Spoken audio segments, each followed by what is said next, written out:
اللہ تبارک و تعالیٰ نے کوئی بھی نبی جب بھیجا اس کے ساتھ یا تو صحائف تھے یا تو کتابیں تھیں جن کے ذریعے وہ نبی اپنی امت کی رہنمائی فرمایا کرتے ہیں۔ اور اگر کسی نبی کے پاس صحیفہ نہ ہوتا تو وہ کسی نبی کا معین و مددگار ہوتا، جیسے حضرت ہارون علیہ السلام۔ یہ حضرت موسیٰ علیہ السلام کے وزیر اور خلیفہ تھے۔ یہ شریعت موسیٰ علیہ السلام کے پیروکار اور آپ کے ساتھ ہی نبی تھے۔ تو اللہ تعالیٰ نے یہ کتابیں نازل فرمائی۔ ان کتابوں کو نازل فرمانے کا جو مقصد ہے وہ یہ ہے کہ ہر نبی کی امت کی رہنمائی ان کتابوں کے ذریعے کی جائے، اس نبی کی مبارک زندگی میں بھی اور اس نبی کی وفات کے بعد بھی۔ حیات ذہنی کا جب اختتام ہو اور نئی شریعت آنے سے پہلے نئے نبی آنے سے پہلے نئی کتاب آنے سے پہلے اللہ تبارک و تعالیٰ کے نبی پر نازل کی گئی کتاب کے ذریعے لوگ رہنمائی حاصل کرتے ہیں۔ اسی لیے اللہ تبارک و تعالیٰ نے اپنے اکرام علیہ السلام پر مختلف صحیفے نازل فرمائے اور مختلف کتابیں نازل فرمائیں، اور نبی آخر الزمان جناب احمد مصطفیٰ محمد صلی اللہ تعالیٰ علیہ وسلم کی ذات عالی پر اللہ تبارک و تعالیٰ نے قرآن پاک نازل فرما دیا اور اس کے متعلق فرما دیا کہ یہ تصدیق کرتا ہے اپنے پچھلوں تمام جو کتابیں ہیں ان تمام کی تصدیق کرتا ہے۔ اللہ تبارک و تعالیٰ نے قرآن پاک کے اندر بڑا ہی دلچسپ اور پیارا انداز اختیار فرمایا کہ لوگوں کو ان کی عقلوں کے مطابق قرآن نے مثالیں سمجھانے کا سلسلہ فرمایا۔ اللہ تعالیٰ نے کبھی فرما دیا فَلَا يَنظُرُونَ إِلَى الْإِبِلِ كَيْفَ خُلِقَتْ وَإِلَى السَّمَاءِ كَيْفَ رُفِعَتْ وَإِلَى الْأَرْضِ كَيْفَ سُطِحَتْ۔ اب یہ ساری چیزیں مختلف آئی۔ اللہ تبارک و تعالیٰ نے کبھی جانا وہ چاند ستاروں کی مثالیں دے کر حضرت یوسف علیہ السلام کے خواب کو بیان فرما دیا، تو کبھی اللہ تبارک و تعالیٰ نے جانا وہ وَرَدَ الْبَحْرَيْنِ يَلْتَقِيَانِ بَيْنَهُمَا بَرْزَخٌ لَا يَبْغِيَانِ، یہ سورہ رحمان اللہ تعالیٰ کی قدرت کی نشانیوں کو بیان فرما دیا۔ اللہ تبارک و تعالیٰ نے عقل مندوں کو، عقل والوں کو ان کی سمجھ کے مطابق مثالیں عطا فرمائی، اور پھر فرمایا افلا یتدبرون، کیا وہ غور فکر نہیں کرتے؟ اب یہ جو ساری چیزیں تھیں یہ سب کچھ نازل ہونے لگا تو اب ہر عقل مند نہیں ہوتا، ہر ایک عقل مند نہیں ہوتا۔ عقل کا مدار انسان کے عمر کے بڑا ہونے، اس کے زندگی کے ایام زیادہ گزرنے سے نہیں ہوتا، ورنہ مینٹلی ڈس آرڈر لوگ اگر بڑی عمر میں ہو جائیں تو کیا عقل مند ہو جائیں گے؟ نہیں۔ کیا کافر جو ایمان نہیں لاتا اللہ تبارک و تعالیٰ کی ذات پر، کیا وہ عقل مند ہو جائے گا؟ جو دین کے احکامات پر عمل نہیں کرتا، اس کا رد کرتا ہے، اس سے بھاگتا ہے، اللہ تبارک و تعالیٰ کا انکار کرتا ہے، کفر اختیار کرتا ہے، شرک کرتا ہے، اللہ تبارک و تعالیٰ کے نافرمانی کے کاموں میں حد سے بڑھتا ہے، اللہ تعالیٰ نے ان کے متعلق فرما دیا وَهُمْ كَالْبَهَائِمِ بَلْ هُمْ أَضَلُّ سَبِيلًا۔ یہ تو جانوروں کی مثال ہے، بلکہ انہیں سے بھی زیادہ بہتر ہوتے ہیں کہ جانور کے اندر عقل نہیں ہے، شعور نہیں ہے، لیکن یہ جو انسان ہے اپنے آپ میں یہ دو ٹانگوں والا جانور ہے، یہ جو دین کا پابند نہیں ہے، دین سے باغی ہے، دین کا منکر ہے، اللہ کی آیتوں میں غور نہیں کرتا، ایمان نہیں لاتا، یہ نہیں سوچتا کہ مجھے کس نے پیدا کیا۔ آج آپ جہاز بنا لیتے ہیں، آج آپ جناب وہ ایٹم بم بنا لیتے ہیں، آج آپ ٹینک بنا لیتے ہیں، آج آپ جناب مختلف طرح کی ایجادات آپ نے بنا لی ہیں، آپ نے روبوٹ بنا ڈالے، انسانوں کی ہم شکل بنا ڈالے، کیا آپ کا روبوٹ عمر کے بڑھنے کے حساب سے گھٹتا بڑھتا ہے؟ اللہ تبارک و تعالیٰ نے ایک انسان کو ایک نطفے سے پیدا فرمایا، جس کو آپ نے ٹیکنالوجی نے بتا دیا کہ یہ ایسے ہے۔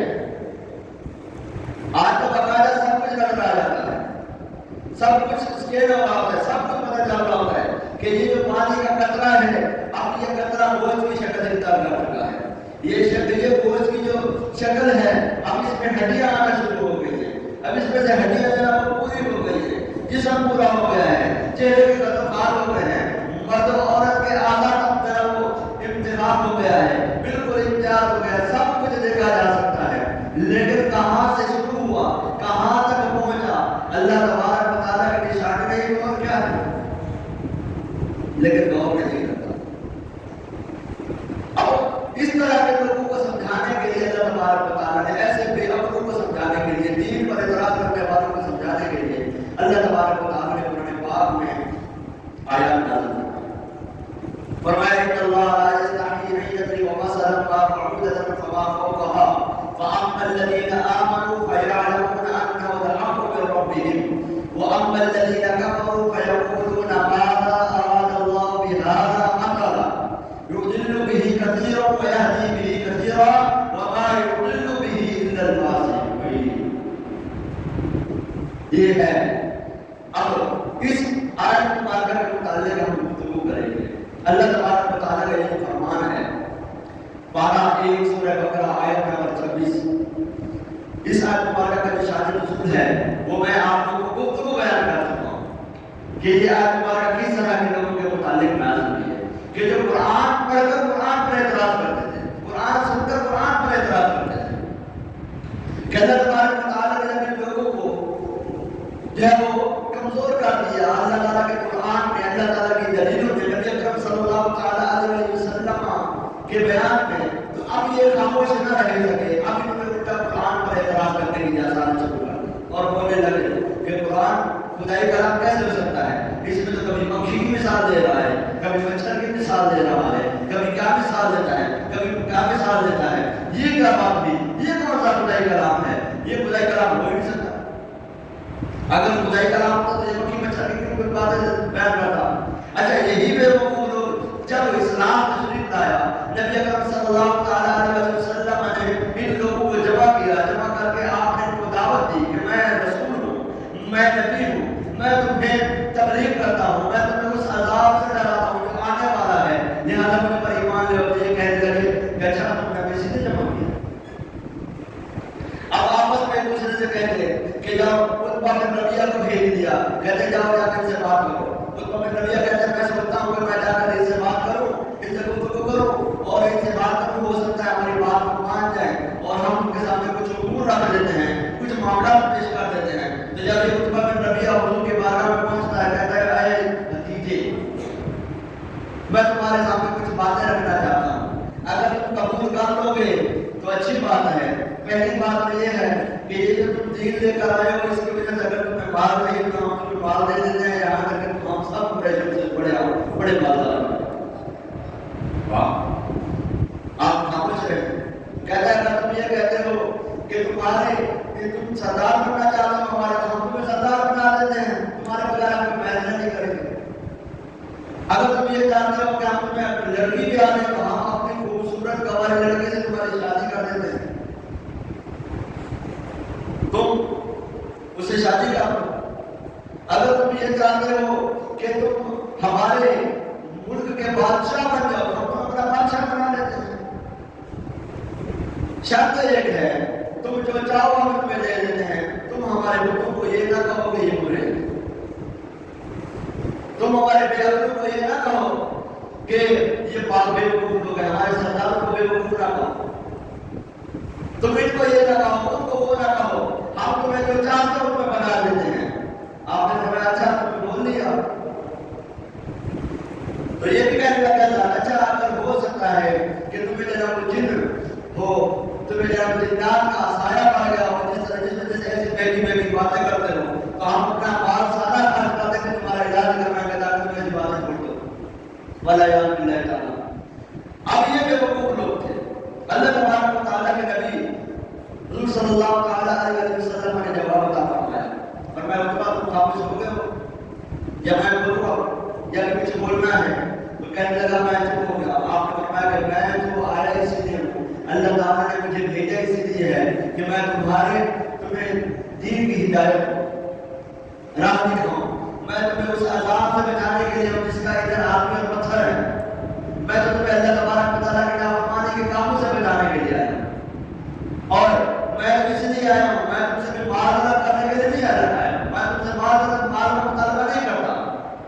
میں تو صرف تمہارے خیر کے لیے ہے۔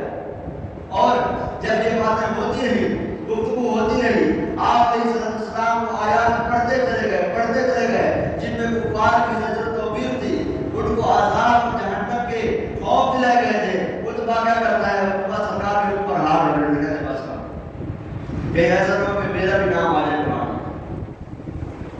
اور جب قریشی کو کہتا ہے کہ میرے کو ان کے ساتھ پکڑ نہ لو، اگر تم پر کوئی حملہ کرے گا تو یہ اکیلا کافی ہے، اگر یہ تمہارے اوپر بادشاہ بن گیا تب بھی تمہاری تقدیر کافی ہے، اگر اس کے ساتھ کوئی معاملہ ہے تو صحیح تو یہ اکیلا ہی کافی ہے، تم اس کے معاملے میں کام نہ رہو، میری یہ رائے ہے چھوڑ دو اس کا۔ لیکن انہوں نے کہا نہیں، ہمارے کام شروع ہو گئے، ابو جہل اس لیے، ولید بن مغیرہ اس لیے، ابو لہب اس لیے، یہ سارے کے سارے بات اب جب وہ بھائی اسی لیے یہ سارے کے سارے کفار اس لیے سرکار کے دشمن ہو گئے کیونکہ ان کو دین کے معاملات میں اعتراض کرنا آتا۔ تو ایسے لوگوں نے میرے اعتراض کرنا شروع کر دیے۔ آج کے زمانے میں کئی موجود ہیں، اس پر اللہ تبارک و تعالیٰ کی اگر میں آیت پر جب اعتراض کرنا شروع کر دیے، یہ کیا مکھی کی مثال، مچھر کی مثال، کبھی ہاتھی کی مثال دے دیتا ہے تو کبھی اونٹ کی مثال دے دیتا ہے، یہ کیسی بات ہو گئی؟ تو اللہ تبارک و تعالیٰ نے فرما دیا ہے ان اللہ لا یستحی، بے شک اللہ اس سے حیا نہیں فرماتا۔ کس بات سے حیا نہیں فرماتا؟ ان یضرب مثلا ما بعوضۃ فما فوقها، کہ سمجھانے کے لیے، مثال سمجھانے کے لیے اللہ تبارک و تعالیٰ کسی ایسی چیز کا ذکر فرما دے جو مچھر ہے اس سے بڑھ کر ہو، یعنی مثال بیان کرنا بات سمجھانے کے لیے ہوتا ہے، کسی چیز کا جیسا حال ہوگا ویسے ہی اس کے لیے مثال دی جائے گی۔ اس کو اگر آپ یہ بھی لحاظ سے سمجھنا چاہیں گے تو پھر اس کو یوں سمجھ لیجیے کہ اگر استاد فزکس کا سبق پڑھا رہا ہے کیا اس کے اندر وہ جناب وہ سوکس لے کر آ جائے گا کہ میڈس یہ ہوتے ہیں، فزکس یہ ہے اور میڈل یہ ہے؟ آپ کہیں گے کیا بات ہے؟ ہم نے اپنے بچوں کو یاد کر کر اپنے نقصان کیا ہے، ہر مہینے 5,000 روپے فیس بھی دیتے ہیں اور پڑھانے فزکس ہوتی ہے، سکھا سوکس رہا ہوتا ہے، اس کو محنت سکھا رہا ہوتا ہے، اس کو معاشرتی زندگی معاشرتی علوم پڑھا رہا ہوتا ہے، اس کو سوشل سیکورٹی اس کو کرا رہا ہے، ہم نے اس کو ڈالا تھا کہ یہ فزکس پڑھائے گا۔ تو جو چیز سمجھانی ہے اسی کا ایگزامپل ہے گا۔ اب بندے کو اگر کسی نے نماز سمجھانی ہے تو نماز میں بتا لے گا، وہ سب مثال دے گا۔ اگر کسی شخص نے کار مکینک ہے، وہ کار کا کوئی مسئلہ سمجھا رہا ہے، کار کو بنانے کا کوئی طریقہ بتا رہا ہے، کوئی اس کا کوئی فٹ کرنے کا طریقہ بتا رہا ہے، تو اس کو استاد کوئی چیز سکھائے گا کہ بیٹے اس میں یوں بسو، یہ ایسے ہوتا ہے، یہ دیکھو یہ جو ہے یہ ایسا ہوتا ہے، کوئی گیئر وغیرہ سمجھا رہے ہیں، کوئی چیز سمجھا رہے ہیں، اسی کے مطابق سمجھائیں گے۔ اب باپ اپنے بیٹے کو اگر معاشرتی اخلاق سکھا رہا ہے تو وہ یہ کہے گا بیٹا دیکھو میں جیسے لوگ آدم سے ملتا ہوں اچھے اخلاق سے، تم کیسے ملتا ہو؟ تو یہ تھوڑی کہا جائے گا بیٹا تم ملا کرو اس طرح جس طرح فلاں جانور سے مل رہا ہوتا ہے۔ بابے آج کل تو انسانی اخلاق بولتے جا رہے ہیں، جانوروں کے ساتھ زیادہ لے جا رہے ہیں، تو یہ معاشرتی کٹ ہے، علیحدگی ہے۔ تو اللہ تبارک و تعالیٰ فرمایا کہ اللہ تعالیٰ اس بات سے حیا نہیں فرماتا کہ وہ مثال دے، کسی بڑی چیز سے تو بڑی چیز کی بڑی مثال دے، چھوٹی چیز کی چھوٹی مثال دے، لہٰذا مثال کو سمجھانے کے بجائے الٹا اس پر اعتراض کرنا بہت غلط اور بیجا ہے۔ یہ تو کمال ہے، حکمت ہے کہ مثال اصل کے مطابق ہو۔ اللہ تبارک و تعالیٰ حکیم و مطلق ہے، وہ مچھر مکھی مکڑی وغیرہ چیزوں کے ذریعے مثال بیان فرمانے سے حیا نہیں فرماتا، اور ایسی کوئی بات قرآن میں موجود نہیں، یہاں تک تو غیر مسلموں کے اعتراض کا جواب تھا۔ اب قرآن مجید میں مزید جو گفتگو فرمائی وہ پڑھیے اور سنیے کہ انسانوں کے دو گروہ ہیں، اللہ تعالیٰ نے ذکر فرمایا فَأَمَّا الَّذِينَ آمَنُوا فَيَعْلَمُونَ أَنَّهُ الْحَقُّ مِن رَّبِّهِمْ، بہرحال وہ لوگ کہ جو ایمان لائے وہ جانتے ہیں کہ ان کے رب کی طرف سے حق ہے، اور یہ اہل ایمان کی شان ہے کہ وہ قرآن کریم کو پڑھ کر اس پر اعتراض نہیں بلکہ قرآن کریم کو اپنے رب کریم کا کلام مان کر اس کو سمجھنے کی کوشش کرتے ہیں۔ جو ایمان والا ہے وہ قرآن سمجھنے کی کوشش کرتا ہے۔ جب فرمایا فَلَا يَنظُرُونَ إِلَى تکلیف دی گئی مقبولی پر، تو یہاں یہ فرمایا کہ دیکھو اونٹ کیسے پیدا کیا گیا ہے. یا یہ نہیں تھا کہ اچھا یہ بھی تو ہڈی اور گوشت کا مجموعہ ہے. بے عقل یہ سمجھنے کی کوشش کر کہ اتنا بڑا جانور، اتنا بڑا اس کا جسم ایک پتلی سی 4 ٹانگوں پر کھڑا ہوا ہے، اور ان پتلی سی 4 ٹانگوں پر وہ اپنے جسم سے دگنا چگنا وزن اٹھا کر کھڑا ہو جاتا ہے. اور صرف یہ بھی نہیں بلکہ صحرا میں چلتا رہتا ہے، 14 دن تک کھاتا پیتا نہیں، پھر بھی چلتا رہتا ہے. تو اپنی حالت دیکھ، تو دوسرے جگہ کھانا کا حیران رہتا ہے. اور یہ اتنا بڑا وزن اٹھا کر صحرا میں چلتا ہے بغیر کھائے پیے. اللہ تبارک و تعالیٰ نے ایک ایسا عجوبہ پیدا ہوا ہے. اس کی جو کوہان ہے یہ اس کی فراخی کے دنوں میں بڑھتی رہتی ہے، بڑھتی رہتی ہے. یعنی جب یہ کام نہیں کرتا، بوجھ اٹھا کر سفر نہیں کرتا، یہ جب بھوکا پیاسا نہیں رہتا تو اس کی یہ کوہان بڑھتی رہتی ہے. اس کے اندر اس کا جو ہے غذا، غذائیت اسٹور ہوتی رہتی ہے. جب یہ سفروں پر نکلتا ہے، لمبے لمبے سفر کرتا ہے، تو پھر کیا ہوتا ہے؟ اس کو جب کھانا پانی نہیں ملتا تو وہ کوہان پگھلنے لگتے ہیں، جس سے اس کو انرجی ملتی ہے. اللہ تبارک و تعالیٰ نے اس کی فوڈ اسٹوریج کیسے بنائی ہے؟ یہ دیکھیں، آپ اور ہمارا حال ہے کہ ہم کھائیں تو چلیں، نہ کھائیں تو بیٹھ جائیں. اللہ تبارک و تعالیٰ کی ایک مخلوق یہ بھی ہے کہ جو 14 دن تک چلتا رہے، نہ کھائے نہ پیے، پھر بھی زندہ رہے اور وزن بھی اٹھائے ہوئے. فرمایا کہ اللہ تبارک و تعالیٰ کی اس تقدیر پہ غور نہیں کرتے. اللہ تبارک و تعالیٰ کی قدرت کے راز ہیں یہ، ان کو سمجھنا ہے. تو جو ایمان لایا ہے وہ اس بات پر یقین کرتا ہے اور یہ کہہ دیتا ہے کہ یہ میرے رب کی طرف سے اور حق ہے. اس کو تفسر کرنے کی، تدبر کرنے کی ضرورت نہیں ہوتی. وہ یہ نہیں دیکھتا کہ یہ کہا ہے سچ ہے یا جھوٹ ہے، بلکہ جب وہ یہ دیکھتا ہے کہ اللہ تعالیٰ نے جو فرمایا ہے اور اس کو واقعہ بھی دیکھتا ہے تو وہ مشاہدے میں اللہ تعالیٰ کی ذات کے ساتھ اور زیادہ محبت کی بڑھ جاتی ہے. اس کو اگر ہمارے دنیا کی مثال میں سمجھنا چاہیں، آپ کریں اپنے بچے کی شادی، آپ کی شادی شدہ ہے، اپنی شادی ہوئی تو شادی کا 2 طرح کے گروہ ہے آپ کے رشتے داروں کے. ایک یہ ہو کہ آپ نے بہت اچھا کھانا بنایا، بڑا اچھا ارینجمنٹ تھا، ماشاءاللہ بہت بہترین تھا، زبردست، مزہ آ گیا. اللہ تعالیٰ آپ کے بچے کی شادی کھانا واضح فرمایا، آپ کا کام بڑا اچھا ہو، اللہ تعالیٰ ان کو آپ کے ادب محبت سب کچھ ساری دعائیں دے کے آپ کو چلا جائے گا اور خوش کر کے جائے گا، آپ کو بھی خوش ہو کے جائے گا. ایک وہ گروہ ہے. دوسرا، جب ایک کا کھانا نہیں تھا، مرچی کم ہے، پھیکا تھا، نمک کم ہے، پھیکا تھا، زیادہ ہو گئی، ہمیں کھانا بچانا تھا اس لیے مرچی زیادہ ڈالی، وہ سارا تیل بھرا پڑا تھا. اب یہ کون لوگ ہیں؟ یہ وہ لوگ ہیں جنہوں نے آپ کا خوش نہیں بتایا، آپ کا احترام کرتے ہیں. یہ مینٹلٹی ہے انسانوں کی، یہ مینٹلٹی ہے کہ آپ کو آپ جو کچھ کر دو. اچھا اگر آپ نے بہت سارا بنا لیا تو کیا کر کے کھانا تیار ہوا تھا، اگر آپ نے کم بنایا تو اتنا کم بنایا کہ کھانا پورا نہیں ہوا. تو پتا چلا کہ مینٹلٹی ڈفرینٹ ہوتی ہے، لوگوں کی سوچیں مختلف ہوتی ہیں اور وہ اس سوچ کی اکارڈنگ چل رہے ہوتے ہیں. لیکن جو لوگ آپ کو فائدہ دے رہے ہیں، آپ سے بات کر رہے ہیں، آپ سے خوش ہو رہے ہیں، آپ کسی چیز پر اگر کہیں کمی بھی ہے تو اس کا ذکر نہیں کر رہے، مطلب یہ کام کے لوگ ہیں، ان سے دوستی بڑھائیں، چھوٹی موٹی باتیں سے اگنور کریں. معاشرے یوں ہی چلتے ہیں. تو اب آج سمجھنے کے لیے مثال قرآن پاک کو سمجھنے کے لیے آتے ہیں. معاشرہ سمجھ لیا ابھی ذرا آ جائے، کبھی معاشرے کو بھی لے لیں گے انشاءاللہ.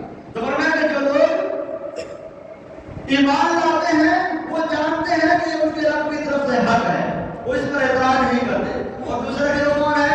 فرمایا اما الذین کفروا فیقولون ماذا اراد اللہ بہذا مثلا. یہ کیا چیز ہے؟ وہ لوگ جو کافر ہوئے تو وہ کہتے ہیں یہ کیا چیز ہے جس کی اللہ تعالیٰ نے مثال کا ارادہ فرمایا ہے. یہ کیا مکھی لے کر آ گیا، مچھر لے کر آ گیا، اونٹ لے کر آ گیا، گائے لے کر آ گیا، جناب ہاتھی لے کر آ گیا. یہ کیا ہے؟ کبھی پرندے لے کر آ جاتے ہیں، کبھی یہ لے کر آ جاتے ہیں، کبھی وہ لے کر آ جاتا ہے. اللہ تبارک و تعالیٰ نے مثال بیان فرمائی لوگوں کو سمجھانے کے لیے، اپنی شاعر شان نہیں.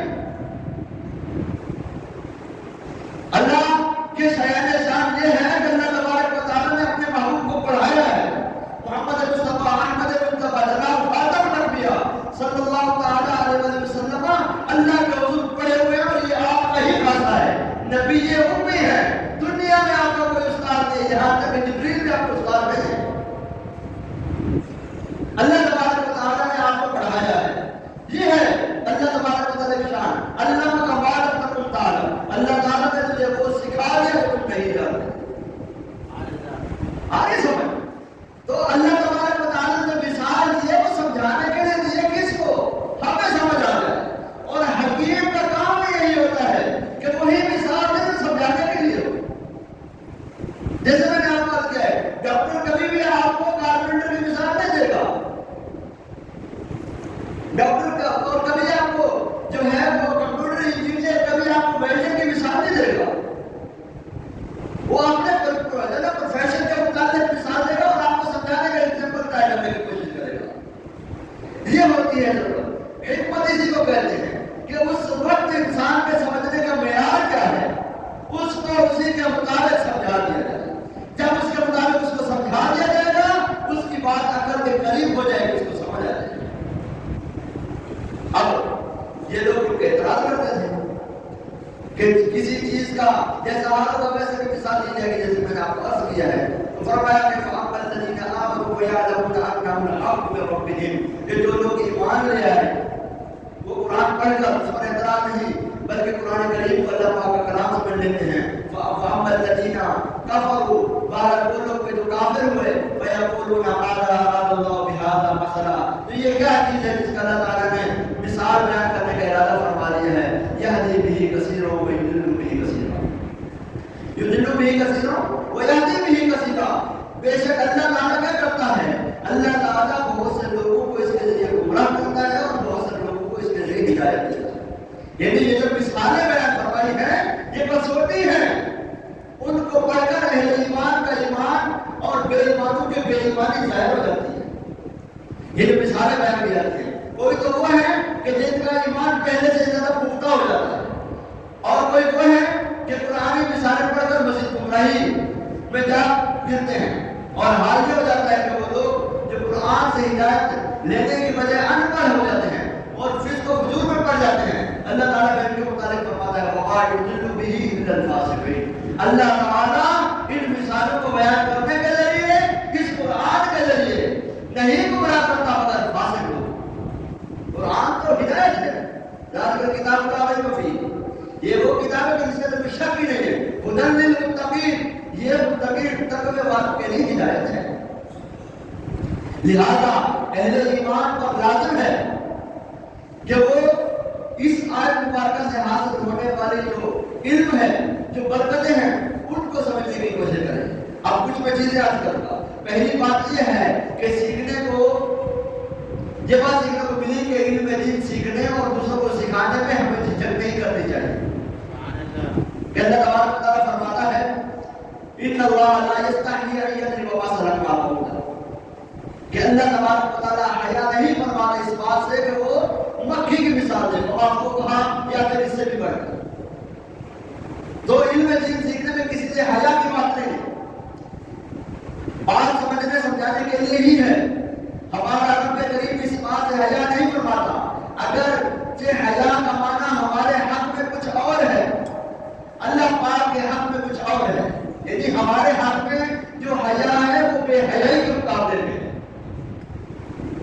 کوئی یہ نہ کہے کہ اللہ تعالیٰ تو بے عقل کھڑا ہو, یہ کہے کیا اللہ تعالیٰ حیا نہیں فرماتا, کیسے چاہے لوگوں کیسی بات کرتے ہو, اللہ بے حیا ہے. وَلَا بِاللَّهِ تعالیٰ, اللہ تبارک و تعالیٰ حیا نہیں فرماتا. یہاں یہ مطلب ہرگز نہیں ہے. مطلب اللہ تبارک و تعالیٰ بات کو بیان کرنے میں چھوڑتا نہیں, بیان کر دیتا ہے. اللہ تعالیٰ سمجھا دیتا ہے. تو یہاں وہ معنی نہیں ہے اللہ پاک کے حق میں کچھ اور ہے. بہرحال یہ بس تو وہ ہے جو ہمیں بھی اپنانا چاہیے. علم دین سیکھنے کی بات, حق بات سمجھنے کا معاملہ ہو, یہ دوسروں کو سمجھانے کا معاملہ ہو, اس میں ہرگز شرم جھجک کا شکار نہیں ہونا چاہیے. کوئی بات ہے آپ پوچھنے کے لیے آ گئے, ہمارے پاس بھی کچھ آتے ہیں لوگ پوچھنے کے لیے. اب وہ ہمارے پاس بھی کیٹیگریاں ہوتی ہیں, آ جاتے ہیں پوچھنے کے لیے, ہم لوگوں کو دیکھ رہے ہوتے ہیں, بات کر رہے ہوتے ہیں لوگوں سے, تو ہم ان کو اگر ان کی کوئی بات ایسے ہوتی ہے جو حیا سے ہٹ کر ہوتی ہے، حیا کے خلاف ہوتی ہے، ہم اس کو یہ کہتے ہیں بھائی اس کو یوں نہیں کہتے، اس کو یہ کہتے ہیں کہ اگر کسی سے ایسا ہو جائے، اگر کوئی ایسا کر بیٹھے، اب وہ بات مجمع میں اگر سے پوچھ لے تو ہم ہاتھ دبا لیتے ہیں، خاموش ہو جاتا، اگر نہ سمجھ پاتا اس کا نصیب، اب ہم اس کو یہ تو نہیں کہیں گے کہ یہ بات مجھے یہاں نہیں کرنی ہے، اگر یہ صاحب کے سامنے گئے تو اس کی وجہ سے، اس لیے علم دین سیکھنے سمجھنے میں حیا ہونی چاہیے، لیکن علماء کے پاس اگر آپ پوچھنے کے لیے آ رہے ہیں، اگر آپ کسی عالم صاحب سے پوچھنے کے لیے آ رہے ہیں، کسی امام صاحب سے بات پوچھنے کے لیے آ رہے ہیں، تو آپ علم دین سیکھنے میں حیا جناب یہ حیا کو پیش نظر رکھ کر اس علم دین سیکھنے سے بھاگے نا، کیوں؟ کیونکہ کئی ایسے دین کے مسائل ہیں ہماری زندگی میں کہ جن کے متعلق اگر اس وجہ سے نہ پوچھا گیا کہ مجھے شرم آتی ہے تو آپ حرام میں جا پڑیں گے، اب حرام میں پڑیں گے تو سارے گناہ کے کام نہیں ہے، حرام سے بچنا ضروری ہے، لہذا دینی مسائل سیکھنے سمجھنے میں سب کچھ جناب وہ معجزت محسوس نہیں ہونی چاہیے، ایسے جناب وہ ہمارے آقا صلی اللہ تعالیٰ علیہ وسلم سے زیادہ حیا والا کون تھا؟ آقا علیہ السلام کی شان کے متعلق یہ ہے کہ آپ قواری لڑکی سے بھی زیادہ حیا فرماتے ہیں۔ قواری لڑکی وہ نہیں کہ جو سوشل میڈیا پر اور میڈیا پر نظر آتی ہیں، وہ قواری لڑکیاں کہ جن کے کپڑے جن پہنے ہوئے لباس ان کے دوپٹے بھی نظر نہیں آتے، وہ قواری لڑکیاں، وہ حیا والی لڑکیاں کہ جو گھر میں موجود ہو باہر آواز بھی آتی اگر یہ چھوٹا لگا نہیں ہوگا، وہ حیا والی لڑکیاں آقا علیہ السلام ان سے بھی زیادہ حیا فرمانے والے تھے، لیکن جب دین کے مسائل سیکھے جاتے، سرکار صلی اللہ تعالیٰ علیہ وسلم کی بارگاہ میں پیش کیے جاتے تو سرکار ان کے جواب بھی نہیں فرماتے، اور کئی مسائل ایسے ہوتے ہیں سرکار صلی اللہ تعالیٰ علیہ وسلم مسئلہ بیان کرنے سے پہلے باقاعدہ فرماتے ان اللہ لا یستحیی من الحق، بے شک اللہ تعالیٰ حق بیان کرنے میں حیا نہیں فرماتا، لہذا میں بھی تمہیں یہ دینی مسئلہ بتا رہا ہوں، یہ دینی مسئلہ پوچھا ہے آپ نے، وہ حیا اور پردے اور چار دیواری کا معاملہ ہے، میاں بیوی کا آپس کا معاملہ ہے، عورت کا اپنا پرسنل میٹر ہے، اب وہ مسئلہ اس نے اپنے میاں کے ذریعے بھیجا، اب میاں کے ذریعے بھیجا تو اب اس کو سمجھنا سیکھنا، وہ میاں نے آ کے امام صاحب سے عالم صاحب سے علامہ صاحب سے پوچھ رہا ہے، وہ گھر جا کے بتانا بھی ہے، اب جب وہ امام صاحب کے پاس پوچھنے آ رہا ہے یا علامہ صاحب کو پوچھنے آ رہا ہے تو یہ نہ کہیں کہ میری بیوی کا یہ مسئلہ ہے، اگر کسی عورت کا یہ مسئلہ ہو، اگر کسی مرد کا یہ مسئلہ ہو تو یوں ذکر کریں کہ علم دین سمجھنا سیکھنا یہ اس پر لازم ہے اور اس کو سکھانا بھی اس پر لازم ہے، لہذا عورتوں کو چاہیے کہ اپنی بیٹیوں کو اپنی بچیوں کو یہ مسائل جو عام عورتوں کے خاص مسائل ہوتے ہیں وہ سکھایا کریں، کسی عالمہ کسی مبلغہ اسلامی بہن کے ذریعے علم دین سیکھنے کی کوشش کریں، جہاں بات سمجھ نہ آئے تو اپنے میاں کے ذریعے علامہ صاحب سے بات کرنے کی کوشش کریں، لیکن علامہ صاحب کے بعد جب بات آئے تو وہ یہ نہ کرے کہ میرے گھر کا مسئلہ ہے، اگر کسی کا مسئلہ ہو، اگر کسی کا مسئلہ ہوگا تو جواب مل جائے گا انشاءاللہ، لہذا لازم ہے کہ صحابہ کرام رضوان نے ایک مرتبہ ایک صحابی حضور صلی اللہ علیہ وسلم کی بارگاہ میں غسل کا مسئلہ پوچھنا چاہتی تھی، بارگاہ رسالت میں حاضر ہو گئے، عرض کیا رسول اللہ صلی اللہ علیہ وسلم اللہ پاک حق بات سے حیا نہیں فرماتا، لہذا میں بھی آپ سے مسئلہ پوچھنے کے لیے حاضر ہوں، آپ صلی اللہ تعالیٰ علیہ وسلم نے ان کا مسئلہ سنا اور ان کو جواب جائز فرمایا، حضرت ابو ہریرہ رضی اللہ تعالیٰ فرماتے ہیں غسل ٹوٹنے کے متعلق دینی مسئلہ بیان فرمایا، یہ مسئلہ شرم جھجک والا تھا، چنانچہ آپ نے مسئلہ بیان کرنے کے بعد فرمایا یہ بات بیان فرمانے میں رسول اکرم صلی اللہ علیہ وسلم نے حیا نہیں فرمائی، میں بھی اس لیے بیان میں حیا نہیں کرتا، یہ مسئلہ میں بتا دیتا ہوں، لہذا لازم ہے کہ انسان جو دین کے مسائل ہیں ان کو سیکھے، ہمارے یہاں ہر روز اثر کے بعد اثر کی نماز کے فوراً بعد 5-6 منٹ کا درس ہوتا ہے، لمبا درس کرتے بھی نہیں کہ ایسا ہو کہ لوگوں کو تکلیف ہو جائے، اتنی دیر میں آپ تسبیح پڑھ رہے ہوتے ہیں، اتنی دیر میں آپ علم دین کی باتیں بتا دیں، 2-3 مسئلے میں آپ کے بند کر دیا کام، تو یہ لازم ہے لوگوں پر کہ وہ دین سیکھیں سمجھیں اور اس کے مطابق زندگی گزارنے کی کوشش کریں۔ دوسری بات یہ ہے کہ آپ اعتراض نہ کریں، سوال کریں، لوگوں کی عادت کیا ہوتی ہے وہ اعتراض کرنے کی کوشش کرتے ہیں، اب یہ جو اعتراض ہوتا ہے یہ نقصان ہوتا ہے، کسی بھی شخص کو اعتراض کرنے کی اجازت نہیں ہونی چاہیے. کیوں؟ کیونکہ اعتراض کے لیے بات سمجھی نہیں جاتی بلکہ بات بگاڑی جاتی ہے. مثال کے طور پر آپ گھر میں کام کر رہے ہیں یا آپ گھر میں داخل ہوئے, اب آپ کے گھر والے جو ہے نا وہ کچھ بنا رہے ہیں, آپ جا کر کہہ دیا یہ کیا بنا رکھا ہے لوگوں نے. جب بھی گھر میں داخل ہو بس ہر وقت کچھ بھی دعا پڑا ہوتا ہے, ہر وقت یہ ہو رہا ہوتا ہے, ہر وقت وہ ہو رہا ہوتا ہے. اور جو مثالیں آپ لوگ بولتے ہیں وہ سوچ لیجیے, اب گھر والے بھی تو آپ کے بچوں کو لے کے بیٹھے ہوئے ہیں, وہ بھی تو اسی طرح تھکے ہوئے ہیں, وہ بھی کہیں گے جی حضرت آئیے سنبھال لیجیے, ہم بیٹھ جاتے ذرا سائڈ میں. تو گھر بننے کی وجہ گھر بگڑ جائے گا. آپ حکمت سے آئیے گھر, آپ کو کچھ اچھا نہیں لگا, کچھ بھی اچھا نہیں لگا تو ٹھیک ہے, تھوڑا سا اثر کر لیجیے, سانس لے لیجیے, پانی پی لیجیے. اگر زیادہ برداشت نہیں ہو تو تھوڑی دیر گھر سے باہر چلے جائیے. بعد میں آ کے کہہ دیجیے کہ آپ اس کو ذرا دیکھ لیا کریں, کچھ چیزیں ہوتی ہیں باہر سے تھکے ہوئے آتے ہیں, گھر میں تھوڑا سپورٹ کرنے کے لیے آتے ہیں, تو آپ کا انداز کچھ اس طرح کا اگر ہمیں ملے بے شک آپ پھر اس کی دلجوئی بھی کریں, دلجوئی بھی کرنی چاہیے. ہمارے یہاں کا وہ عجیب و غریب ماحول ہے, وہ دلجوئی نہیں کرتے. دلجوئی بھی کرنی چاہیے کہ ہم جانتے ہیں آپ کو بچے پریشان کرتے ہیں, بچے سب کی پریشان کرتے ہیں, آپ کو بھی پریشان کرتے ہوں گے, بس ذرا دیکھ لیا کریں تاکہ آپ بھی جب ہم گھر میں داخل تو چیزیں بکھری نہ ہوں. باہر سے تھکے ہوئے ہیں تو یہ تھوڑا لگتا ہے, عجیب لگتا ہے, تب ذرا دیکھ لیا کریں. آج سے معروف کرنے میں کیا جاتا ہے, اسلام نے تو یہ چیزیں سکھائی. سرکار صلی اللہ علیہ وسلم تشریف لائے گھر میں, امی جان کی عائشہ صدیقہ رضی اللہ تعالیٰ عنہا سوئی ڈھونڈ رہی ہے. سرکار صلی اللہ علیہ وسلم فرمایا کیا کر رہی ہے, اندھیرا تھا, آپ ذرا وہ زمین میں ہاتھ مار کے فرمایا کیا ہو گیا, کیا ہوا عائشہ کیا کر رہی ہے. آج کے رسول اللہ صلی اللہ علیہ وسلم سوئی کو موقع پر تلاش کر رہے ہیں. سرکار مسکرا دیے, سرکار مسکرا دیے. آپ کا معجزہ تھا کہ آپ کے مسکرانے سے دندان مبارک سے ایسی چمک اٹھی کہ وہاں سے بی بی جان امی عائشہ صدیقہ فرماتی کہ میں نے سوئی اٹھا لی, مجھے سوئی نظر آ گئی. لیکن اخلاق اور تربیت یہ دیکھے کہ اندھیرے کا وقت ایک چیز تلاش کری ہے. سرکار صلی اللہ علیہ وسلم نے دلجوئی فرمائی کہ عائشہ تم اندھیرے میں سوئی ڈھونڈ رہی ہو. اب امی جان کا مقصد ہو سکتا ہے, یہ بھی ہو سکتا ہے کہ کہیں سرکار کے پاؤں میں نہ لگ جائے, کہ سرکار کو تکلیف نہ ہو, اس لیے اٹھا لی. یہ ان کا ادب تھا, یہ ان کی محبت تھی. لیکن سرکار نے دلجوئی فرمائی. اب دلجوئی فرمائی تو دندان مبارک سے ایسی روشنی اور ایسی چمک پھوٹی کہ امی جان نے سر اٹھا لی. اعلیٰ حضرت نے فرمایا کہ سوزن ایک خوبصورت ملتی ہے تبسم سے ڈرے, اندھیرے دلوں کو روشن کرتا ہے مسکرانا. تو یہ ہے عطائیں. علم دین سیکھیں, اخلاق سیکھیں, اس کو زندگی میں اپلائی کریں. یہ ہماری معاشرتی زندگی کا اصول ہے. اللہ تعالیٰ سے دعا ہے اللہ تبارک و تعالیٰ ہمیں علم و عمل کی برکت عطا فرمائے. آمین.